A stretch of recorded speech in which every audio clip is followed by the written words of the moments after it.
ভোরের নরম আলো তখন ধীরে ধীরে ছড়িয়ে পড়ছে চারদিকে।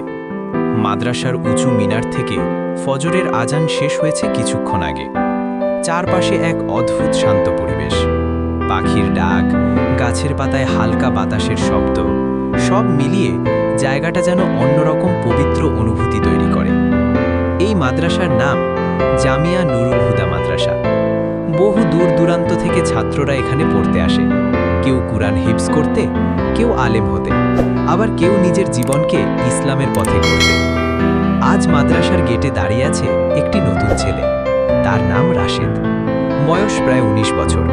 মাঝারি গড়নের শরীর, চোখে শান্ত একটা দৃষ্টি। তার গায়ে সাদা পাঞ্জাবি আর কাঁধে একটি পুরনো ব্যাগ। ব্যাগে আছে তার কয়েকটা কাপড় আর কয়েকটা বই। রাশেদের পাশে দাঁড়িয়ে আছেন তার বাবা।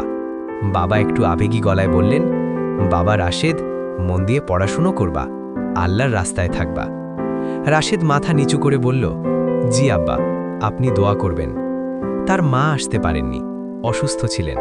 কিন্তু বিদায়ের সময় মা তার মাথায় হাত রেখে বলেছিলেন, তুই আল্লাহর ছাত্র হবি, আল্লাহ তোকে ভালো রাখবেন। এই কথাগুলো রাশেদের কানে বারবার বাজছিল। হঠাৎ মাদ্রাসার একজন শিক্ষক এগিয়ে এলেন। তিনি বললেন, তুমি নতুন ছাত্র? রাশেদ মাথা নেড়ে বলল, জি হুজুর। নাম কি? রাশেদ।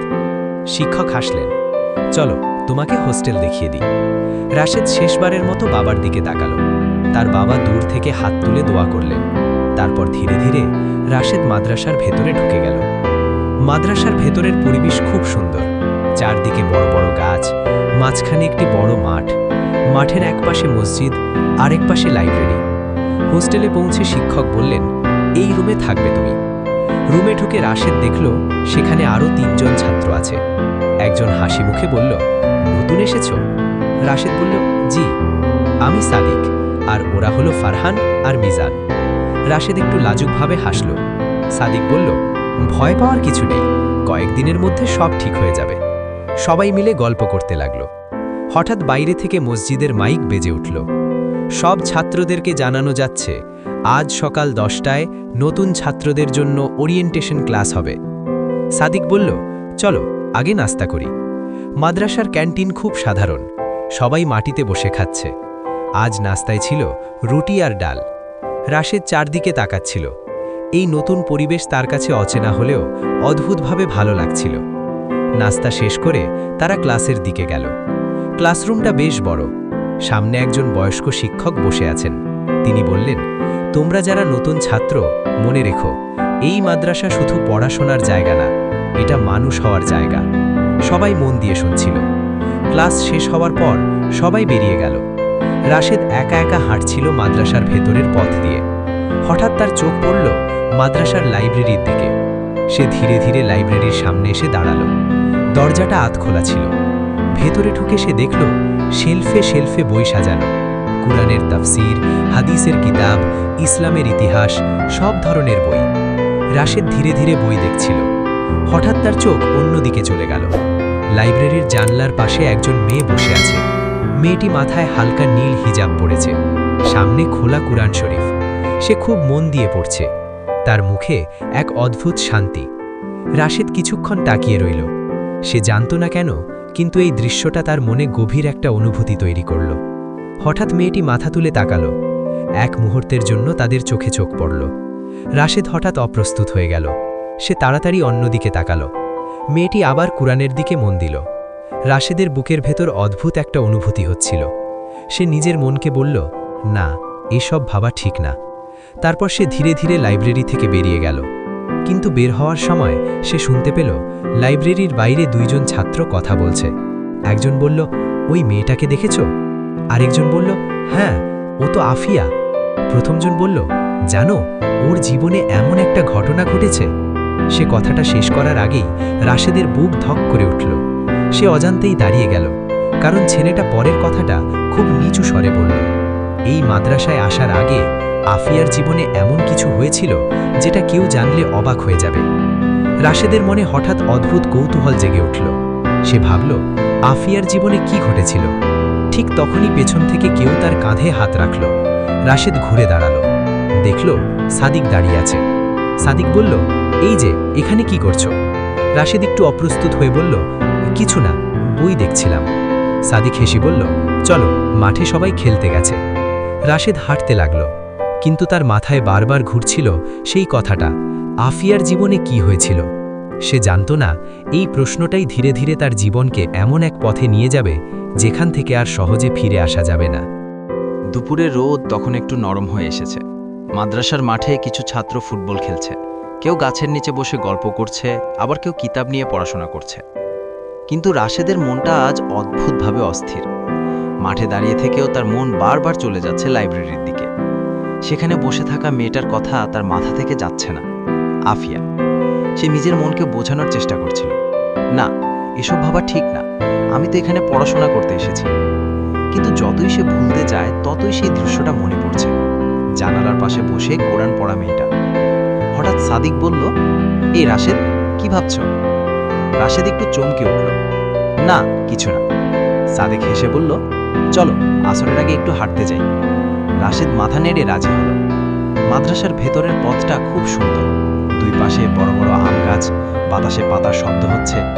হাঁটতে হাঁটতে সাদিক বলল, তুমি আগে কোথায় পড়তে? গ্রামের মাদ্রাসায়। এখানে প্রথমে একটু কঠিন লাগবে, কিন্তু পরে ভালো লাগবে। রাশেদ বলল, হ্যাঁ। হঠাৎ তারা লাইব্রেরির সামনে এসে পড়ল। রাশেদের পা হঠাৎ থেমে গেল। সাদিক বলল, কি হলো? রাশেদ বলল, আমি একটু লাইব্রেরিতে যাব। সাদিক হাসল, ওহ, নতুন ছাত্ররা সাধারণত লাইব্রেরি এড়িয়ে চলে, তুমি উল্টা। রাশেদ কিছু বলল না, সে ধীরে ধীরে লাইব্রেরির ভেতরে ঢুকল। লাইব্রেরির ভেতর আগের মতোই শান্ত, দুজন ছাত্র দূরে বসে পড়ছে। রাশেদের চোখ অজান্তেই চলে গেল জানালার দিকে, আর ঠিক তখনই সে আবার তাকে দেখল, আফিয়া। আজও সে একই জায়গায় বসে আছে, তার সামনে খোলা একটা হাদিসের কিতাব। রাশেদের বুকের ভেতর হালকা ধুকপুকানি অনুভব করল। সে নিজেকে শান্ত রাখার চেষ্টা করল, একটা শেলফের সামনে দাঁড়িয়ে বই দেখতে লাগলো। হঠাৎ পাশ থেকে একটি নরম কণ্ঠস্বর শোনা গেল, আপনি কি নতুন? রাশেদ ঘুরে তাকাল। সে দেখল আফিয়া তার দিকে তাকিয়ে আছে, তার চোখে কৌতূহল। রাশেদ একটু অপ্রস্তুত হয়ে বলল, জি, আজ এসেছি। আফিয়া হালকা হাসল, আমি বুঝেছিলাম। কিভাবে? আমি এখানে প্রায় সবাইকে চিনি, আপনাকে আগে দেখিনি। রাশেদ একটু হাসল, আমার নাম রাশেদ। আমি আফিয়া। এক মুহূর্তের জন্য দুজনেই চুপ হয়ে গেল। লাইব্রেরির বাইরে হালকা বাতাসের শব্দ। আফিয়া বলল, আপনি কি পড়েন? দাওরা বিভাগে ভর্তি হয়েছি। মাশাআল্লাহ। রাশেদ বলল, আপনি? আমি তাফসির বিভাগে। কিছুক্ষণ দুজনেই বই নিয়ে কথা বলল। রাশেদের মনে হচ্ছিল এই মেয়েটার সাথে কথা বলা খুব সহজ, কোনো অস্বস্তি নেই। হঠাৎ লাইব্রেরির দরজার কাছে একজন শিক্ষক ঢুকলেন। তিনি একটু কড়া গলায় বললেন, এখানে এত কথা বলা হচ্ছে কেন? রাশেদ ও আফিয়া দুজনেই চুপ হয়ে গেল। শিক্ষক কিছুক্ষণ তাদের দিকে তাকালেন, তারপর বললেন, মাদ্রাসায় ছেলেমেয়েদের অপ্রয়োজনীয় কথা বলা ঠিক না। রাশেদের মাথা নিচু হয়ে গেল। আফিয়াও কিছু বলল না। শিক্ষক চলে গেলেন। কিছুক্ষণ নীরবতা। তারপর আফিয়া ধীরে বলল, আপনি কিছু মনে করবেন না? না। রাশেদ একটু থেমে বলল, আমি আসলে শুধু বই দেখতে এসেছিলাম। আফিয়া হালকা হাসল, আমি জানি। তারপর সে বলল, আপনি চাইলে এই কিতাবটা পড়তে পারেন। সে একটা কিতাব এগিয়ে দিল। রাশেদ কিতাবটা নিল, কিন্তু ঠিক তখনই বাইরে থেকে একজন ছাত্র দৌড়ে এসে বলল, আফিয়া, তাড়াতাড়ি আসো। আফিয়া অবাক হয়ে বলল, কেন? ছেলেটা হাঁপাতে হাঁপাতে বলল, তোমার বাড়ি থেকে ফোন এসেছে। আফিয়ার মুখের রং হঠাৎ বদলে গেল। আমার বাড়ি? হ্যাঁ, জরুরি। আফিয়া তাড়াতাড়ি উঠে দাঁড়াল। বের হওয়ার আগে সে একবার রাশেদের দিকে তাকাল। তার চোখে যেন অদ্ভুত একটা ভয়। রাশেদ কিছু বুঝতে পারছিল না। আফিয়া দ্রুত লাইব্রেরি থেকে বের হয়ে গেল। রাশেদ দাঁড়িয়ে রইল। তার মনে হঠাৎ অদ্ভুত একটা অশান্তি তৈরি হলো। সে জানত না কেন, কিন্তু তার মনে হচ্ছিল এই ফোন কলের পর হয়তো সব কিছু বদলে যাবে। ঠিক তখনই লাইব্রেরির টেবিলের ওপর একটা কাগজ চোখে পড়ল। রাশেদ কাগজটা তুলে নিল। সেটা ছিল একটা ছোট চিঠি। চিঠির ওপরে লেখা, আফিয়ার জন্য। রাশেদের বুক ধক করে উঠল। সে ধীরে ধীরে চিঠিটা খুলল। ভেতরে মাত্র একটা লাইন লেখা, তুমি যদি সত্যিটা কাউকে বলো তাহলে তোমার জীবন শেষ হয়ে যাবে। রাশেদের হাত কাঁপতে লাগলো। সে ফিসফিস করে বলল, সত্যি? কোন সত্যি? আর ঠিক তখনই লাইব্রেরির দরজার কাছে একজন দাঁড়িয়েছিল। সে ধীরে ধীরে রাশেদের দিকে তাকিয়ে বলল, ওটা তুমি কোথায় পেয়েছ? রাশেদ চমকে তাকালো, কারণ তার চোখে ছিল ভয়ঙ্কর এক দৃষ্টি। লাইব্রেরির ভেতরটা তখন খুব নীরব। রাশেদের হাতে এখনো সেই চিঠিটা ধরা। তার বুকের ভেতর অদ্ভুতভাবে ধকধক করছে। চিঠির সেই লাইনটা তার মাথায় বারবার ঘুরছে, তুমি যদি সত্যিটা কাউকে বলো তাহলে তোমার জীবন শেষ হয়ে যাবে। রাশেদ ঠিক তখনই শুনল, ওটা তুমি কোথায় পেয়েছ? রাশেদ ধীরে ধীরে মাথা তুলে তাকালো। লাইব্রেরির দরজার পাশে একজন ছাত্র দাঁড়িয়ে আছে। বয়স হয়তো 22-23, লম্বা গড়ন, চোখে কড়া দৃষ্টি। সে ধীরে ধীরে রাশেদের দিকে এগিয়ে এলো। আমি প্রশ্ন করেছি, ওটা তুমি কোথায় পেয়েছ? রাশেদ একটু ভয় পেলেও নিজেকে সামলালো। এটা টেবিলের ওপর ছিল।